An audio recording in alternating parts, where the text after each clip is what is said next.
Hello बच्चों, आज के इस वीडियो में हम बात करने वाले हैं कि रूट 2 एक अपरिमेय संख्या कैसे सिद्ध की जाती है, या रूट 3 एक अपरिमेय संख्या कैसे सिद्ध की जाती है, रूट 5 भी कैसे एक अपरिमेय संख्या होती है, इसको कैसे सिद्ध करना है।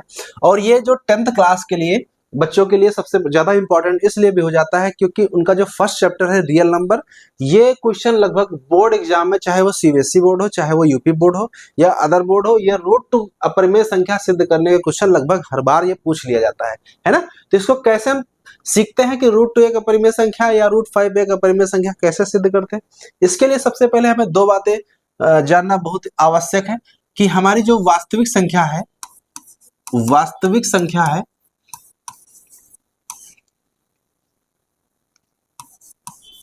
वास्तविक संख्या यानी रियल नंबर, वो दो भागों से मिलकर बना होता है। पहला एक परिमेय संख्या, परिमेय संख्या, ठीक है, यानी रेशनल नंबर, और दूसरा है अपरिमेय संख्या,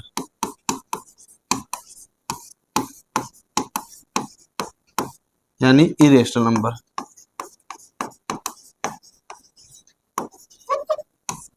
ठीक है, तो यहाँ पर दिया हुआ है कि जो हमारी वास्तविक संख्या क्या होती है, उसकी परिभाषा यही बनी हुई है, परिमेय और अपरिमेय संख्या के संग्रह को ही हम लोग वास्तविक संख्या बोलते हैं। ये बात आपको पता होनी चाहिए। तो एक बात तो ये क्लियर हो गई, रूट 2 को अगर हमें अपरिमेय संख्या सिद्ध करना तो रूट 2 क्या है, एक वास्तविक संख्या का ही एक पार्ट है। ठीक है, एक बात तो ये आप समझ लीजिए। दूसरा ये है कि यहाँ पर जो हम मेथड लगाएंगे वो कंट्राडिक्शन मेथड लगाएंगे। कौन सा मेथड लगाएंगे? Contradiction method.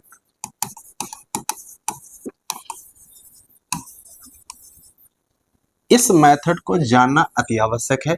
ये मेथड हम कब लगाते हैं? कंट्राडिक्शन मेथड बहुत इंपॉर्टेंट मेथड है।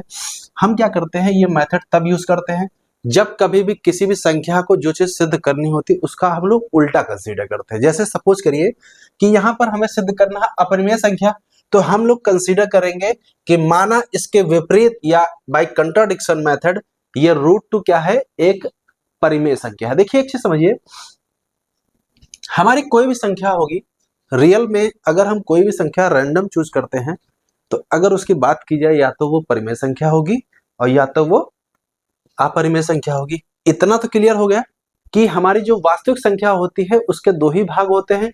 इसका मतलब अगर हम रैंडम अगर वास्तविक संख्या से कोई अगर चूज करते हैं एक नंबर, तो वो जो नंबर होगा या तो हमारी परिमेय संख्या का पार्ट होगा या तो अपरिमेय संख्या का पार्ट होगा।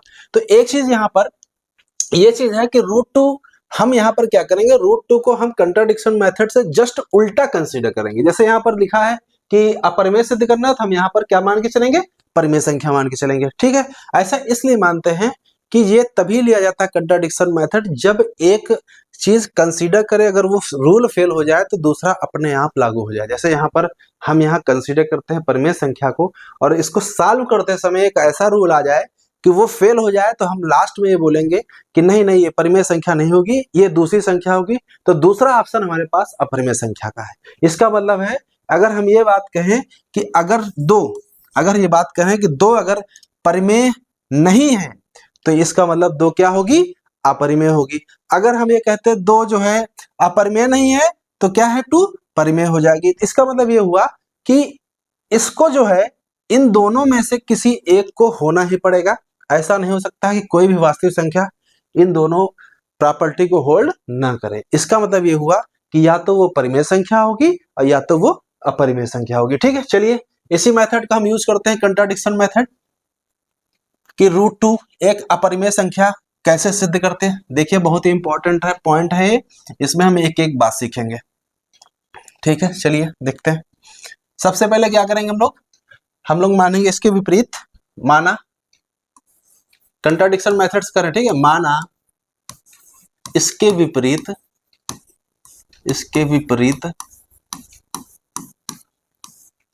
रूट 2 एक परिमेय संख्या है।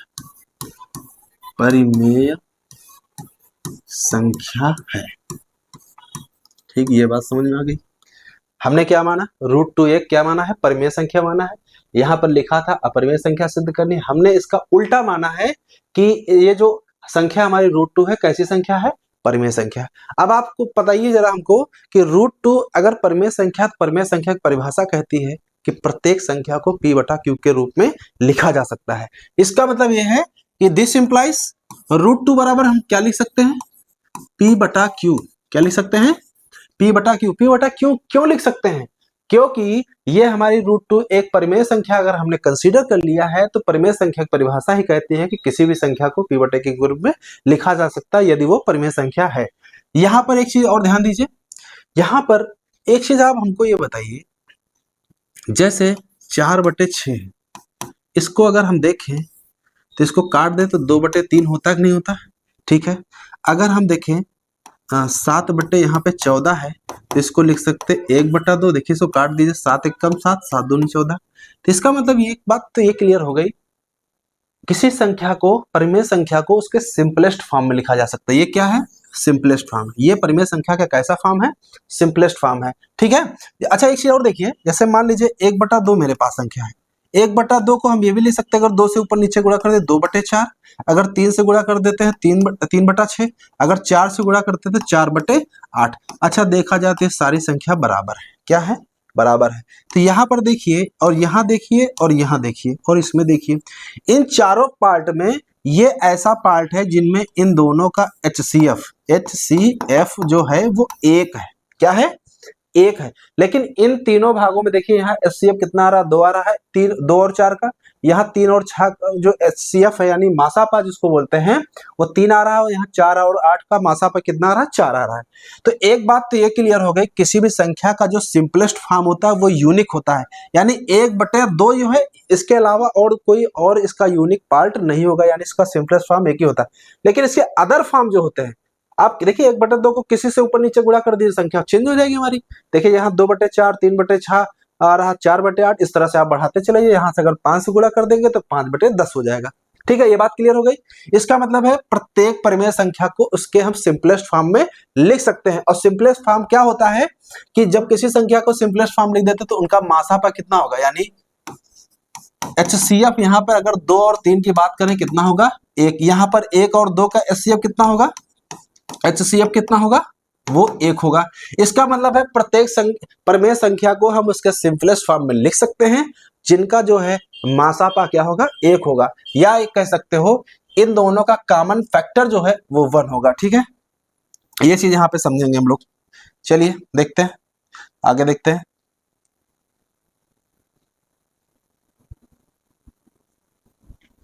चलिए देखिए यहाँ पे क्या लिखा हुआ है, √2 बराबर p/q लिखा हमने माना, ठीक है। देखिए हमको समझाने में समय लग रहा है।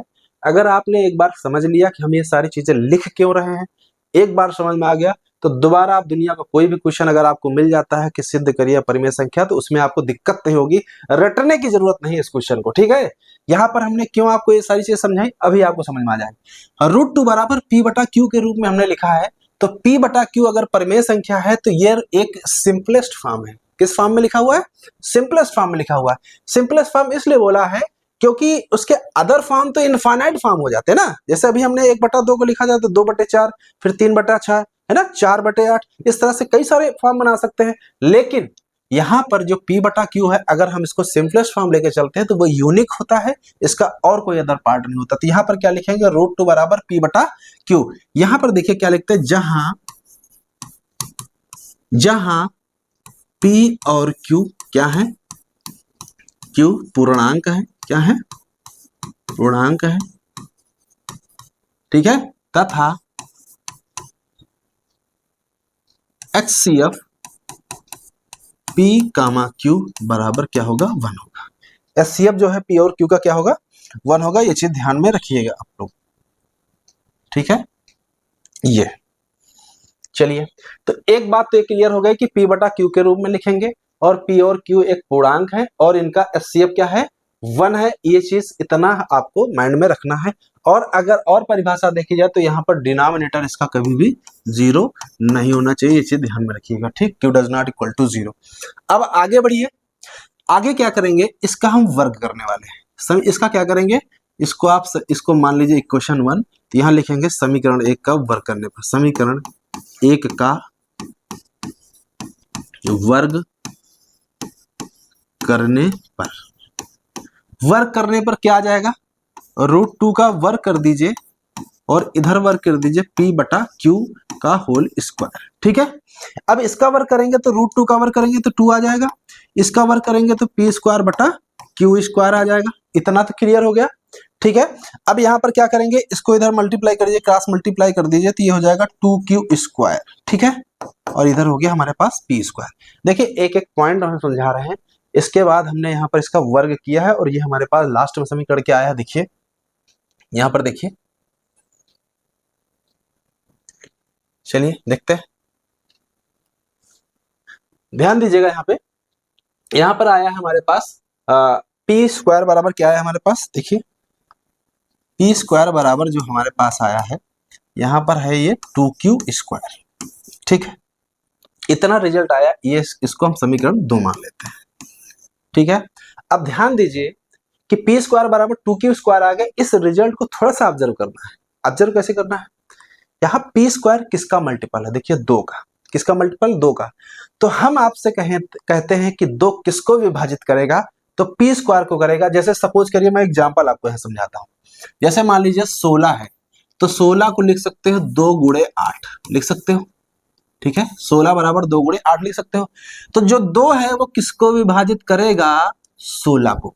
किसको विभाजित करेगा, 16। और देखिए ये 16 8 का भी मल्टीपल है, तो 8 किसको विभाजित करेगा, 16 को विभाजित करेगा। इसका मतलब है 16 जो है इस डिविजिबल बाय 2 हो जाएगा और 16 डिविजिबल बाय 8 हो जाएगा। तो जरूरत के हिसाब से हम दोनों चीज यूज कर सकते हैं। ठीक है, इसका मतलब जो संख्या जिसके मल्टीपल में लिखी होती है वो संख्या जो है उससे विभाजित हो जाती है। तो यहाँ पर देखिए ये 2 इसके गुणे में है p² के, तो 2 किसको भाग करेगा, p² को। जैसे यहाँ 2 भाग किसको किया था, 16 को, वैसे 2 किसको भाग करेगा, p² को। तो यहाँ क्या लिखेंगे, यहाँ पे लिखेंगे दिस इंप्लाइज 2 जो है p² को विभाजित करता है, विभाजित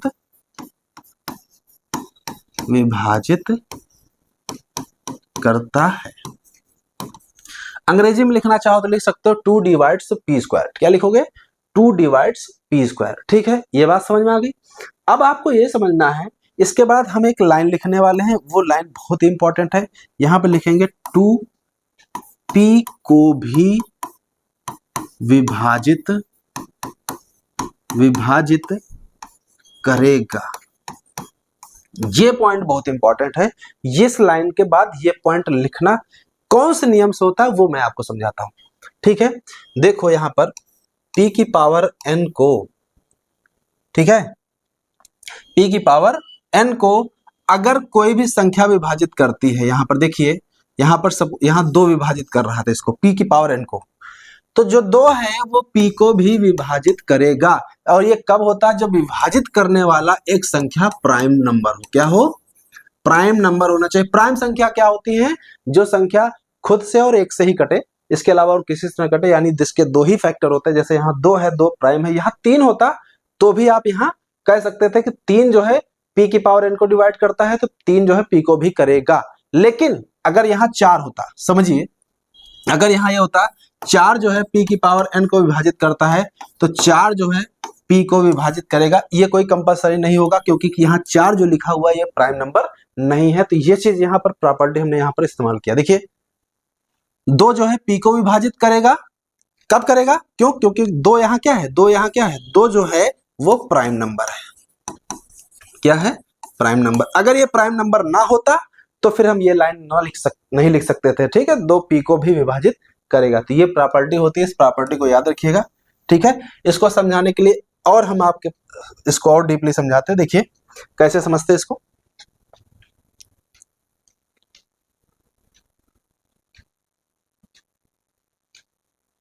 इसको और देखिए, मैं आपको समझाता हूं। यहां से जैसे सपोज करिए हम यहां ले लेते हैं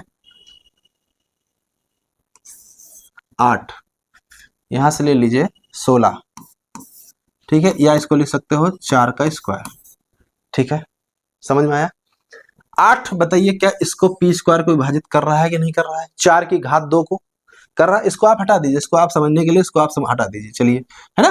तो 8 किसको डिवाइड कर रहा है, 4 की घात 2 को, यानी 16 को डिवाइड कर रहा है। तो क्या 8 जो है 4 को विभाजित करेगा? नहीं करेगा। क्यों? क्योंकि यहाँ 8 जो था वो प्राइम नहीं है। ये क्या नहीं है? प्राइम नहीं है। देखिए एग्जांपल हमने आपको समझा दिया कि ये प्रॉपर्टी कब लगती है। यहाँ पर अगर प्राइम अगर होगा और वो इसको डिवाइड कर रहा है तो फिर उसकी घात को हटा देने पर उसको भी डिवाइड करेगा। तो ये इसका बेसिक था। ठीक है, तो चलिए इसको आगे देखते हैं। आगे क्या प्रोसेस है, इसको हटा देते हैं।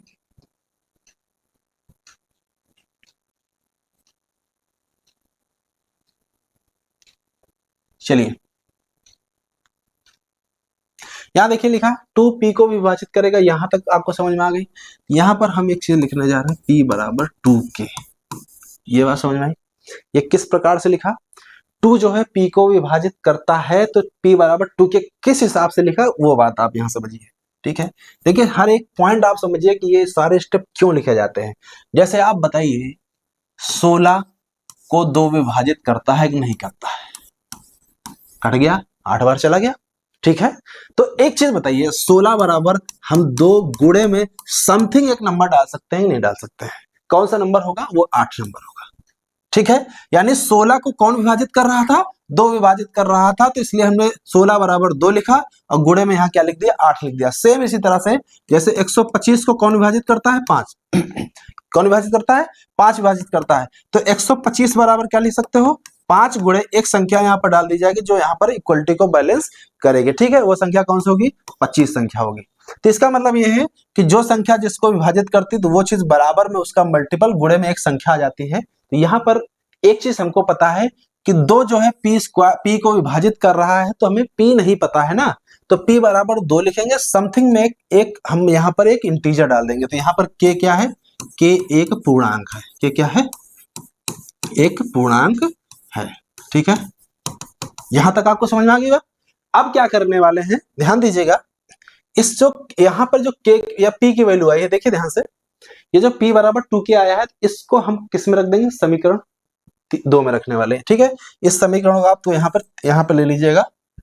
यह समीकरण हमारा 3 है। ये समीकरण 3 ले लिया। तो अब हम p की वैल्यू कहाँ रख देंगे? समीकरण 2 में रख देंगे।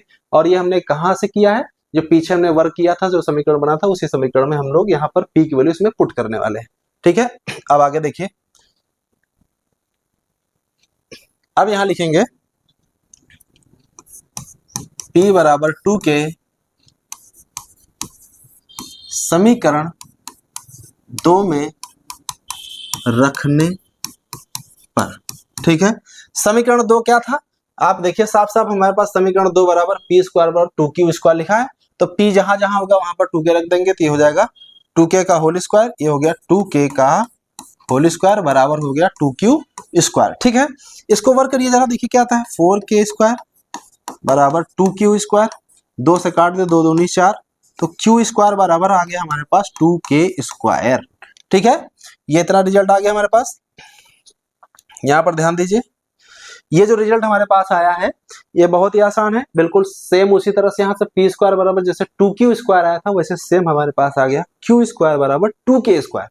सेम लैंग्वेज जैसे हमने यहाँ पर लिखा था 2p स्क्वायर को विभाजित करता है, तो एक बात हमको बताइए यहाँ से 2 किसको विभाजित करेगा? q स्क्वायर को। किसको विभाजित करेगा? q स्क्वायर को विभाजित करेगा। अगर 2q स्क्वायर को विभाजित करता है तो 2q को भी करेगा, इसी प्रॉपर्टी से, क्योंकि 2 एक प्राइम नंबर है। ठीक है, सेम लैंग्वेज यहां पर लिखेंगे हम लोग। ठीक है, चलिए देखते हैं इसको। यहां पर क्या लिखने वाले हैं? यहां लिखेंगे हम लोग, यहां पर 2 जो है q स्क्वायर को विभाजित करता है। 2 किसको विभाजित करता है? q स्क्वायर को विभाजित करता है, क्योंकि यहां साफ साफ दिख रहा है 2 is a multiple of q square. तो यहां पर क्या लिखेंगे? 2q को भी विभाजित करेगा, विभाजित करेगा। ठीक है, तो यहाँ 2q को भी विभाजित करेगा। ये किस हिसाब से हुआ? क्योंकि 2 क्या है? 2 एक प्राइम यानी अभाज्य संख्या है। कैसी संख्या है? यानी प्राइम नंबर या अभाज्य संख्या है। ठीक है, देखिए हमने रीजन में दे दिया ये जो लैंग्वेज लिखी किस हिसाब से लिखी है। अब एक बात हमको ये बताइए, यहां पर देखिए 2 किसको विभाजित कर रहा है, Q को, ठीक है। और देखिए यहां पर इसके पहले हमारे पास क्या रिजल्ट आया था, देखिए 2P को भी विभाजित कर रहा है, देखिए यहां से 2P को विभाजित कर रहा है, और यहां पर जो हमारे पास आंसर है 2Q को भी कर रहा है। तो एक रिजल्ट हमारे पास आ रहा है दिस इंप्लाइज 2P तथा Q दोनों को विभाजित कर रहा है। किसको कर रहा है, दोनों को विभाजित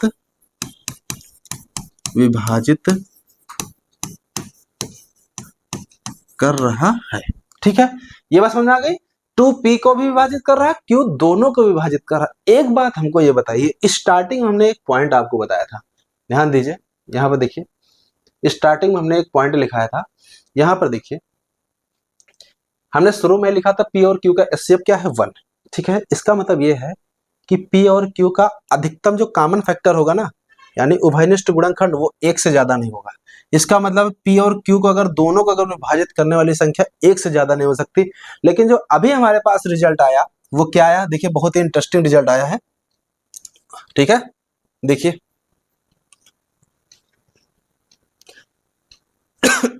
यहाँ पे देखिए 2 जो है P तथा Q दोनों को विभाजित कर रहा है।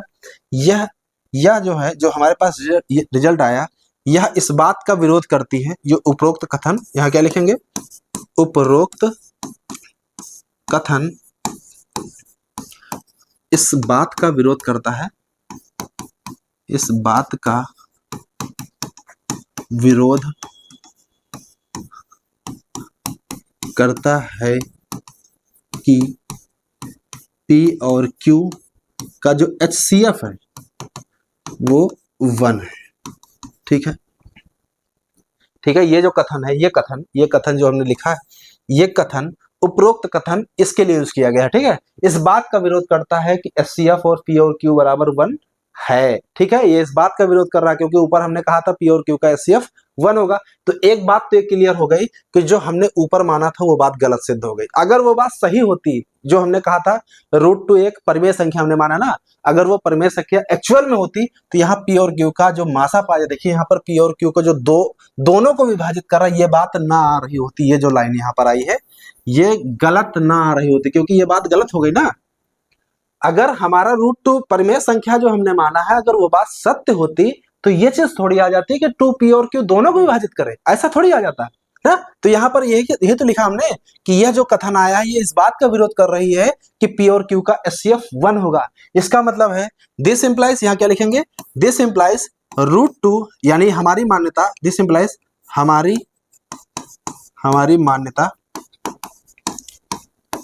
मान्यता की √2 एक परिमेय संख्या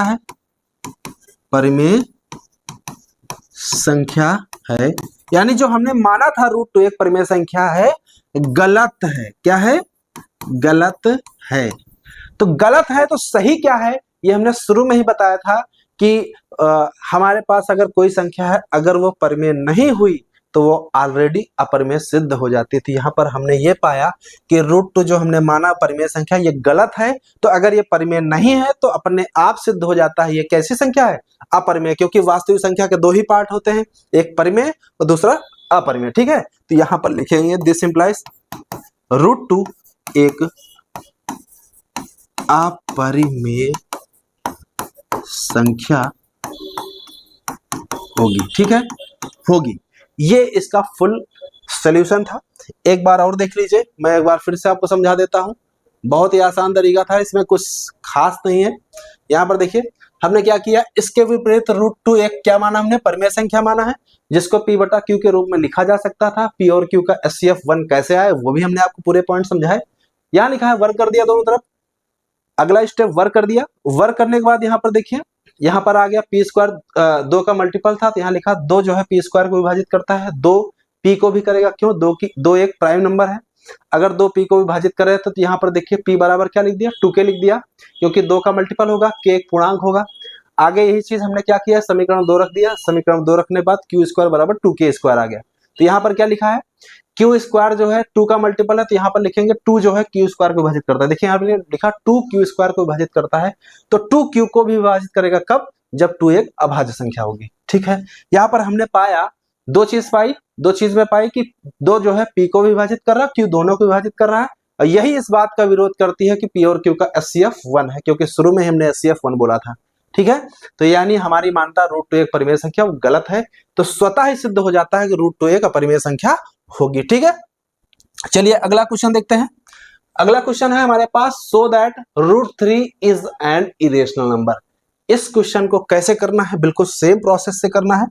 ठीक है, इस बार जो है हम आपको लैंग्वेज जो है नहीं बताएंगे, सारी चीजें हम डायरेक्ट लिखेंगे, लैंग्वेज सारी हूबहू वही उतरेंगी। तो यहाँ पे करना क्या होगा, √3 को आपको सबसे पहले क्या मानना है, परिमेय संख्या मानना है। तो देखिए इसको डायरेक्ट करते हैं, तो √3 बराबर क्या लिखेंगे, p बटा q, और यहाँ क्या लिखेंगे, HCF जो है p और q का कितना है, 1 है। ये बात समझ में आ गई। इसका वर्क कर देंगे तो p² बराबर हो जाएगा 3q²। तो यहाँ लिखना पड़ेगा 3 जो है p² को विभाजित करता है,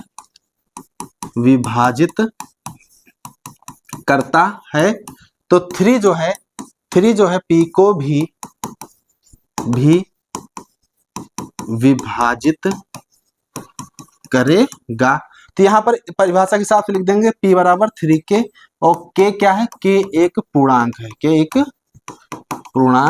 है। अब यही p की वैल्यू किस में रख देंगे, p² बराबर 3q² में रख देंगे, तो ये हो जाएगा, ये 9k² बराबर हो जाएगा 3q²। काट दीजिए, ये 3 बार चला जाएगा, तो q² बराबर आ गया हमारे पास 3k²। यहां से एक लैंग्वेज निकल के आ रही है, तो 3 किसको विभाजित करेगा, q² के यहाँ लिख देंगे, तो यहाँ लिखेंगे 3q² को विभाजित करता है। तो 3 किसको विभाजित करेगा, q को भी विभाजित करेगा। और ये कौन से कॉन्सेप्ट हुआ, क्योंकि 3 एक हमारे पास अभाज्य संख्या है। तो यहाँ पर एक रिजल्ट निकल गया, देखिए यहाँ पर 3 जो है p को विभाजित कर रहा है, और यहाँ देखिए 3 q को भी विभाजित कर रहा है, और ये यहाँ पर लिखा HCF इन दोनों का 1 है। तो इसका मतलब है कि यहाँ पर 3 जो है p तथा q दोनों को विभाजित कर रहा है। ठीक है, किंतु HCF जो है, बट यहाँ पे क्या लिखेंगे, HCF जो है यहाँ पर किसका p और q का जो है 1 है। ये जो लैंग्वेज है इसी बात का विरोध कर दे रही है, इसीलिए हम लास्ट में लिख देंगे कि ये जो p है p और q को दोनों को विभाजित नहीं कर सकता, क्योंकि हमने मान रखा था ऊपर कि इनका HCF 1 है। इसका मतलब जो हमारी मान्यता ही गलत हो गई। मान्यता कौन सी गलत हो गई, कि √3 एक परिमेय संख्या, ये हमारी मान्यता गलत सिद्ध हो गई। ठीक है, तो हमने ये थोड़ा सा फास्ट कर दिया है, लैंग्वेज बिल्कुल सेम होगी जो हमने पूरी पीछे लिखी हुई है, कैसे समझाया है उसको आप देखिए। ठीक है, सेम क्वेश्चन हमारे पास लिखा हुआ है, यहाँ देखिए, यहाँ पर 5 कर लीजिए, √5 कर लीजिए, यहाँ पे √5 होगा।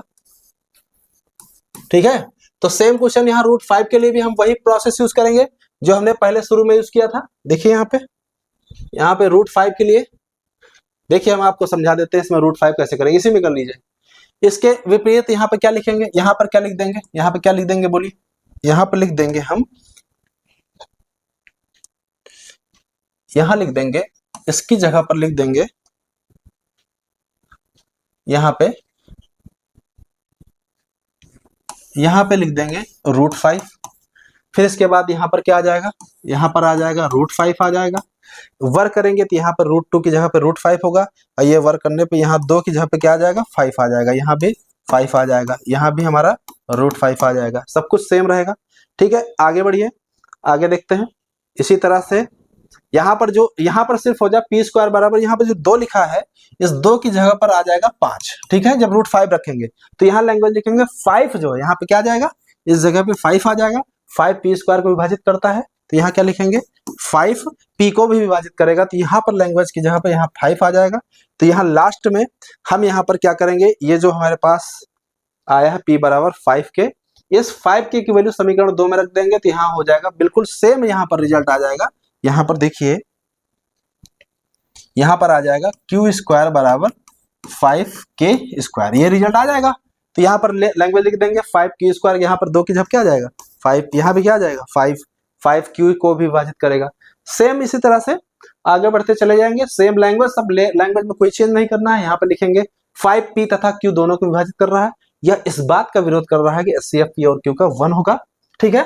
और ये हमारी मानता है कि रूट 5 एक परिमेय संख्या गलत है, अतः रूट 5 एक अपरिमेय संख्या सिद्ध हो जाती है, ठीक है। तो आज के वीडियो में हमने आपको डीपली समझाया कि रूट 2 किस प्रकार से सिद्ध किया जाता है कि एक अपरिमेय संख्या है। इस वीडियो को एक एक पॉइंट समझिएगा, हमने क्या समझाया है और क्यों ये सब चीजें होती हैं, हमने सब कुछ इसमें समझाया, ठीक है। अगर आपको कुछ भी ना समझ में आया है तो कमेंट बॉक्स में जरूर बताइए, उसको हम अगले वीडियो में आपको एक्सप्लेन कर देंगे या कमेंट बॉक्स में ही आपको बता देंगे, ठीक है। चलिए मिलते हैं नेक्स्ट वीडियो में।